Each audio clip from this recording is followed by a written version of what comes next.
기도하겠습니다. 네, 사도신경 고백하심으로 새벽 기도를 시작하겠습니다. 전능하사 천지를 만드신 하나님 아버지를 내가 믿사오며 그 외아들 우리 주 예수 그리스도를 믿사오니 이는 성령으로 잉태하사 동정녀 마리아에게 나시고 본디오 빌라도에게 고난을 받으사 십자가에 못 박혀 죽으시고 장사한 지 사흘 만에 죽은 자 가운데서 다시 살아나시며 하늘에 오르사 전능하신 하나님 우편에 앉아 계시다가 저리로서 산자와 죽은 자를 심판하러 오시리라. 성령을 믿사오며 거룩한 공회와 성도가 서로 교통하는 것과 주는 것과 몸이 다시 사는 것과 영원히 사는 것을 믿사옵나이다. 아멘. 찬송가 220장 찬양하겠습니다. 220장 찬양하겠습니다. 사랑하는 주님 앞에 함께 찬양하겠습니다.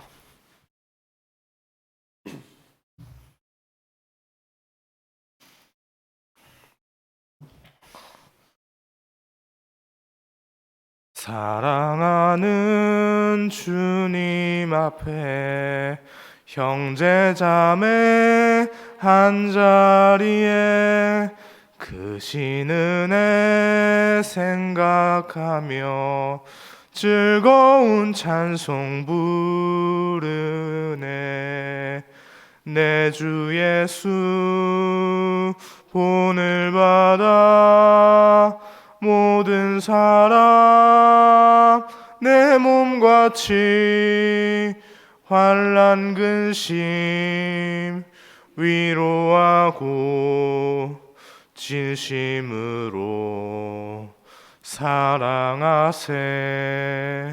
사랑하는 주님 앞에 온갖 충성 다 바쳐서 괴로우나 즐거우나 주님만 힘써 섬기네. 우리 주님 거룩한 손 제자들의 발을 씻어 남 섬기는 종의 도를 몸소 행해 보이셨네. 사랑하는 주님 예수 온 큰 주로 섬기나니 한 발바다 한 몸 이룬 형제여 친구들이여 한 몸같이 건밀하고 마음으로 하나 되어 우리 주님 크신 뜻을 지성으로 준행하세. 아멘. 오늘 함께 보실 하나님의 말씀은 요한일서 3장 13절에서 24절까지 말씀입니다. 요한일서 3장 13절에서 24절까지 말씀입니다. 구약성경 신약성경 390면에 있습니다. 요한일서 3장 13절에서 24절까지 말씀 함께 교독하겠습니다. 제가 먼저 13절 보겠습니다. 형제들아 세상이 너희를 미워하여도 이상하게 여기지 말라.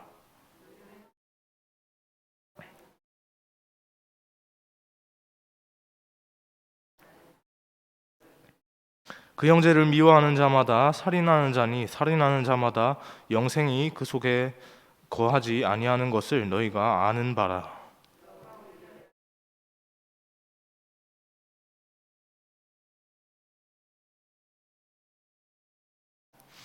누가 이 세상의 재물을 가지고 형제의 궁핍함을 보고도 도와줄 마음을 닫으면 하나님의 사랑이 어찌 그 속에 거하겠느냐.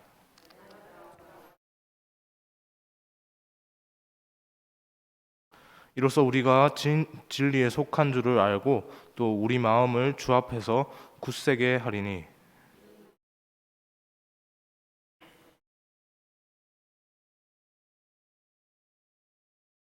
사랑하는 자들아, 만일 우리 마음이 우리를 책망할 것이 없으면 하나님 앞에서 담대함을 얻고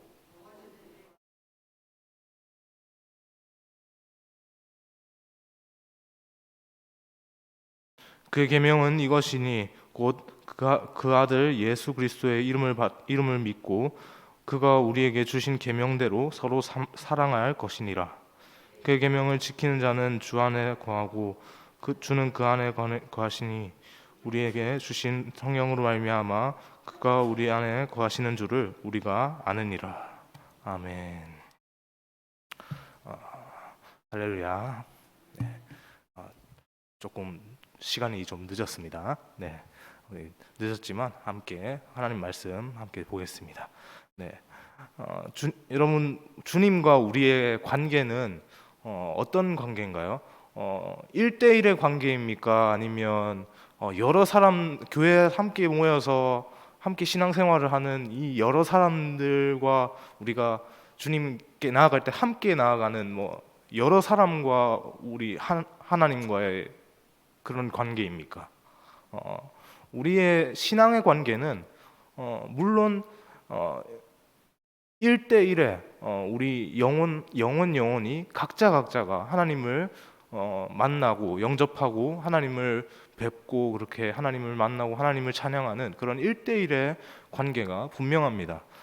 그렇지만 하나님께서는 그런 우리를 이 교회라는 이름으로 하나 되게 하셨고요. 또 함께 이 안에서 이 울타리 안에서 교회라는 울타리 안에서 교제하도록 그렇게 하셨습니다. 그렇기 때문에 우리를 하나 되게 하신 그분을 기억함으로 우리는 마땅히 그 하나됨 안에서 서로를 사랑하면서 그렇게 살아야 하는 것이죠. 특별히 오늘 본문 요한 1서를 기록한 사도 요한은 사랑의 사도라는 별명을 갖고 있습니다. 그가 기록한 성경 본문에서 특별히 다른 것들이 많이 강조되고 있지만 특별히 사랑이라는 단어에 사랑이라는 그 가치를 굉장히 강조를 많이 하고 있기 때문이죠. 특별히 오늘 본문을 통해서 우리가 서로 사랑해야 하는 그 성경적인 이유와 그 구체적인 방법을 한번 생각을 해봤으면 좋겠습니다. 여러분, 우리가 살아가는 세상은 참 안타까운 것이 우리가 계속해서 지금 사랑에 대해서 얘기를 하고 있는데 그 사랑과는 반대의 가치를 지니고 있다라고 생각이 됩니다. 뭐죠? 사랑의 반대말은 뭡니까? 미움이겠죠. 미움으로 세상이 가득 차 있습니다. 이렇게 미움이 지배하고 있는 세상에서 하나님께서는 우리에게 세상이 그렇게 하는 미움이라는 가치를 너희도 따라서 하지 말고 너희는 미움으로 살 것이 아니라 사랑으로 살아야 한다라고 그렇게 말씀을 하십니다. 우리가 하나님의 그 말씀을 따라야 하는 이유는 무엇입니까? 예수 그리스도께서 이미 십자가의 대속의 죽음으로 우리 앞에서 우리를 향해서 그 사랑을 먼저 보여주셨기 때문이죠. 예수님은 우리를 사랑하셔서 죽으셨습니다. 그리고 예수님의 그 죽으심으로 인해서 우리가 죄에서 자유를 얻게 되었죠. 우리가 받은 것은 감히 상상조차 할 수 없는 그런 놀라운 것입니다. 어떻게 조물주가 그 모든 것을 만든 조물주가 그가 만든 피조물을 대신해서 죽을 수 있단 말입니까? 생명을 버릴 수 있단 말입니까? 그런데 그런 일이 실제로 일어나지 않았습니까? 로마서 5장 8절에서 이렇게 말을 합니다. 우리가 아직 죄인 되었을 때 그리스도께서 우리를 위하여 죽으심으로 하나님께서 우리에 대한 자기의 사랑을 확증하셨느니라 라고 말하고 있죠. 하나님께서는 당신의 아들이시면서 또 당신 자신인 스스로를 우리를 위해서 그렇게 수치를 당하고 죽는 것을 통해서 그의 피조물 우리를 향한 당신의 사랑을 분명하게 확증하셨습니다. 내가 너희를 이만큼 사랑한다 라는 것을 분명하게 우리 가운데 보이셨죠. 하나님께서는 하나님께서 우리를 향해 품으시는 그 사랑은요, 하나님의 속성과 동일하게 그 사랑 또한 무한합니다. 끝이 없습니다. 변함이 없습니다. 왜 그렇습니까? 그 사랑을 하시는 분이 끝이 없고 변함 없으시기 때문에 그 사랑을 베풀어지는 그 사랑 또한 그렇게 끝이 없고 그렇게 변함이 없다라는 것입니다. 우리가 예수님께 받은 그 사랑은 그런 것입니다. 그런 사랑을 우리는 아무 조건 없이 유일하게 조건이 있다면 뭡니까? 그 사랑을 받는데 유일한 조건이라고 하면 조건이 될 수 있을 것 같습니다. 유일한 조건 하나밖에 없습니다. 딱 하나, 예수님의 이름을 믿기만 하면이라고 하는 그 조건, 그 조건만 갖고 있다면 그렇게 우리를 향해서 말씀하시는 그 하나님의 말씀 앞에서 우리를 향한 그 사랑을 마음껏 풍성하게 누릴 수 있습니다. 우리는 하나님께 받은 그 한량없는 사랑, 우리가 감히 받을 수조차 없는 그 사랑을, 이미 받은 그 사랑을 마땅히 우리가 아무런 조건 없이 그냥 그 하나님의 이름만, 예수님의 이름만 믿기만 하면 주겠다라고 하는 그냥 정말 별것 아닌 조건 아닙니까? 정말 별것 아닌 조건인데 그런 조건을 거시고 이름을 믿기만 하면 주신 그 사랑을 통해서 우리가 받은 것을 그렇게 내 옆에 있는 사람에게 마땅히 흘려 보내야 합니다. 그렇게 그 받은 사랑, 하나님께 받은 그 사랑을 마땅히 흘려 보내야 하는 이유는 무엇입니까? 그렇게 해야 하는 이유는 무엇입니까? 하나님께서 나를 사랑하시는 것처럼 내 옆의 지체를 동일하게 또 사랑하고 계시기 때문이죠. 하나님의 사랑이 머무는 그를 향해서 사랑하지는 못할 망정 저주나 악한 말을 하는 것은 감히 상상조차 할 수 없는 것입니다. 물론 철천지 원수가 아닌 이상 실제로 서로를 향해서 죽일 듯이 막 이렇게 저 사람 진짜 세상에서 없어졌으면 좋겠어라고 그렇게 저주를 퍼부을 사람은 아무도 없을 겁니다. 그렇지만 본문이 말하고 있는 그 사랑은요, 그런 소극적인 자세, 내가 싫어하는 사람을 향해서 저주하지 말라라고 하는 그런 소극적인 자세에서 그치지 않습니다. 형제를 향해 악한 말을 하지 않는 그런 소극적인 자세를 넘어서 형제를 사랑하는 마음이 나의 그 입술을 넘어서 마음 깊이 하는 그런 행동으로 그렇게 드러나도록 하라라고 합니다. 진실한 사랑은 말에서 그치지 않는 것입니다. 그것이 구체적으로 행동으로 표현이 됩니다. 17절 말씀에서 이렇게 말을 합니다. 누가 이 세상의 재물을 가지고 형제의 궁핍함을 보고도 도와줄 마음을 닫으면 하나님의 사람이 어찌 그 속에 거하겠느냐. 요한은 물질을 가졌음에도 궁핍한 형제를 돕지 않는 성도는 그렇게 하나님의 사랑을 마음에 품은 자가 아니다라고 그렇게 지금 본문을 통해서 말을 하고 있는 것입니다. 그러면서 이어지는 18절에서 이렇게 말을 합니다. 18절 말씀은 우리가 함께 읽겠습니다. 18절 말씀입니다. 읽겠습니다. 자녀들아, 우리가 말과 혀로만 사랑하지 말고 행함과 진실함으로 하자. 우리는 이 말씀대로 말과 혀로만 사랑하지 말고 행함과 진실함으로 그렇게 사랑해야 합니다. 진실한 마음으로 사랑을 실천할 때 우리는 우리가 진리에 속해 있다라는 것을 그렇게 확신할 수 있는 겁니다. 예수님께서 요한복음 14장에서 내가 곧 길이요 진리요 생명이다라고 말씀하시지 않으셨습니까? 방금 전에도 말씀을 드렸지만 그 진리이신 예수님께서 먼저 우리를 사랑하셨습니다.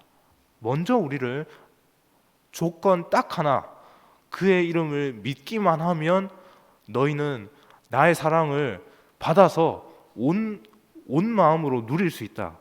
물론 나는 너희들 모두를 사랑하지만 너희가 그 사랑을 온전히 누리려면 한 가지, 딱 하나, 나의 이름을 믿기만 하면 너희는 그 사랑, 내가 너희를 향해서 뻗치고 있는 그 사랑을 온전히 누릴 수 있을 것이다 라고 그렇게 말씀을 하셨습니다.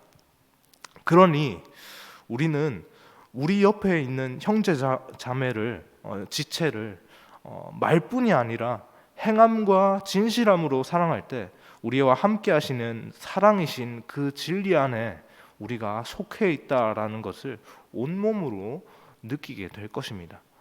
기쁘고 영광스러운 예수님의 성탄을 맞이해서 우리가 또 성탄 선물을 또 준비하지 않았습니까? 여러분들 작정하시고 생각하시고 구별하셔서 또 어려운 가운데서도 그렇게 성탄 선물을 해서 이렇게 또 성탄을 기쁘게 함께 나누기 위해서 그렇게 준비를 했습니다.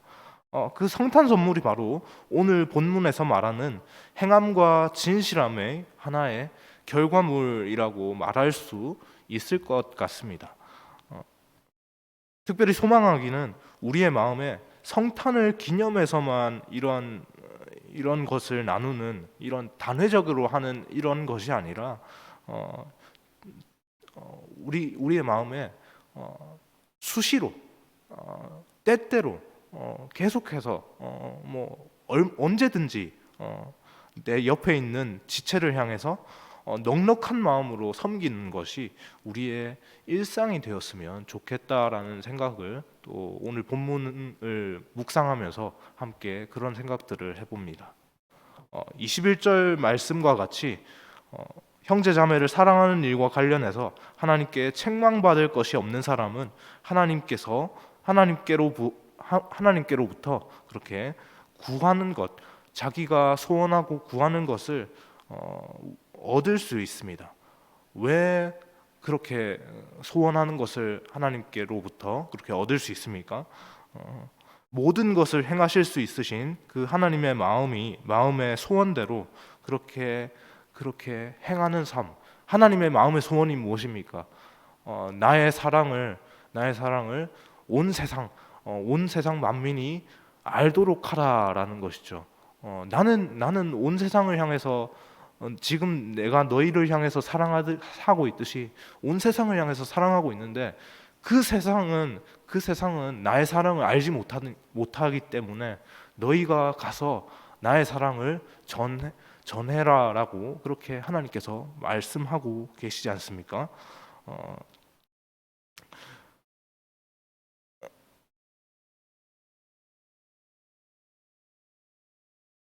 모든 것을 행하실 수 있으신 하나님의 마음의 소원대로 그렇게 행하는 삶을 우리가 살기를 소망합니다.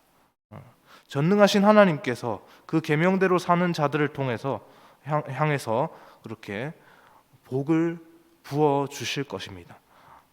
그 계명을 지키는 사람들은 그 복을 누릴 자격이 또한 충분하다라는 것을 우리가 이 본문을 통해서 이 21절 이후의 본문을 통해서 알 수 있습니다.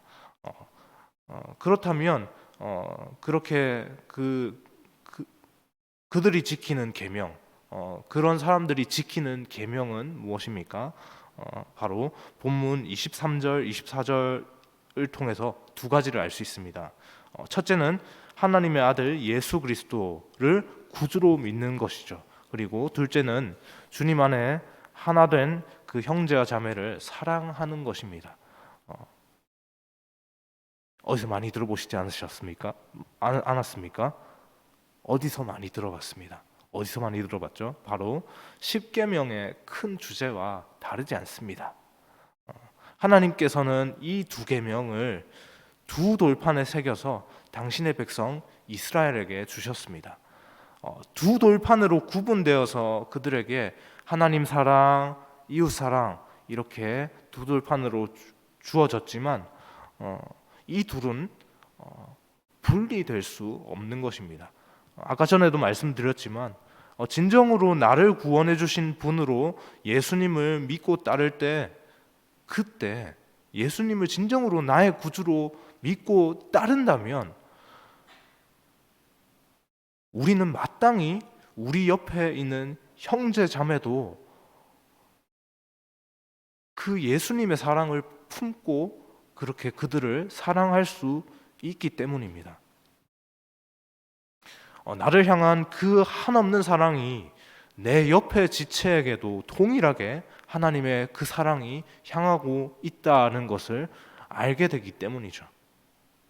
이 새벽에 우리 소망하기는 우리를 한번 돌아보기를 원합니다. 하나님께서는 하나님을 사랑하고 이웃을 사랑하는 것을 따로 떨어뜨려 놓지 말라고 하셨는데 정작 우리의 지금의 삶은 이 두 가지를 어느샌가 하나님을 사랑하는 것 그것은 우리가 성도로서 마땅히 해야 될 본분이니까 하는데 그렇지만 우리의 현실의 삶이 그렇게 녹록지 않으니 그래 적당히 하나님을 사랑하고 예배하고 그렇게 성도로서 신앙을 지키는 것 그것에만 우리의 삶이 머물러 있지는 않는지 우리 마음을 한번 돌아보기를 원합니다. 또 어쩌면 또 반대의 경우도 있을 것 같습니다. 하나님을 사랑하는 그런 예배를 향한 그런 마음들을 또 내려놓고 또 세상을 향해서 그냥 그런 맹목적으로 세상을 향해서 선행을 베풀고 하는 그런 행동만 반대로 또 하는 경우도 어쩌면 있을 수 있을 것이라 생각됩니다. 둘 중 하나에만 치중하고 있지는 않은지 우리의 마음을 한번 되돌아보기를 원합니다. 그래서 우리는 믿음과 사랑의 영적 균형을 유지할 수 있어야 합니다. 예수님을 내 죄를 대속해 주신 구원자로 믿었다면 그 믿음은 내 옆에 형제와 자매를 진실하게 사랑하는 것으로 그렇게 나타나야 하는 것이죠. 이렇게 영적 균형을 이룰 때 하나님을 기쁘시게 해드릴 수 있습니다. 오늘 이 아침에 우리의 모습을 돌아보면서 오늘 하루의 삶도 하나님의 사랑을 세상에 드러내는 자로 그렇게 하나님께 받은 그 사랑을 잊지 않고 내 속에만 간직하지 않고 그 사랑을 온 세상으로 퍼뜨리며 그 복된 소식, 예수 그리스도의 복음의 기쁜 소식을 그 성탄의 기쁜 소식을 기쁘다 구주 오셨네로 그렇게 함께 찬양하며 세상 가운데 높이며 그렇게 나아갈 수 있는 우리 모든 성도님들 다 될 수 있기를 소망합니다.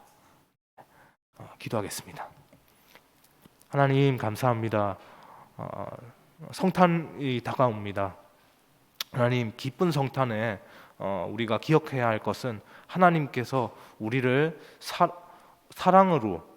사랑함으로 이 모든 성탄의 일이 계획되고 시작되었다라는 것을 우리가 기억하고 잊지 않기를 소망합니다. 하나님 이 기쁜 성탄에 하나님 우리는 우리에게 향하는 이 기쁨을 우리만 누릴 것이 아니라 우리 옆에 있는 소외받고 외면당하는 그러한 세상을 향해서도 그리고 하나님을 알지 못하는 세상을 향해서도 마땅히 그 기쁜 소식을 드러내고 전파하면서 그렇게 살 수 있어야 한다는 것을 우리가 오늘 본문을 통해서 바라보았습니다. 하나님 우리가 그 사실을 오늘도 기억함으로 하나님 앞에 결단하여서 그렇게 나아갈 수 있도록 인도하여 주옵소서. 그 삶으로 하나님을 기쁘시게 하는 오늘의 삶이 되기를 주님의 이름으로 소망하오며 감사드리며 예수 그리스도의 이름으로 기도합니다. 아멘.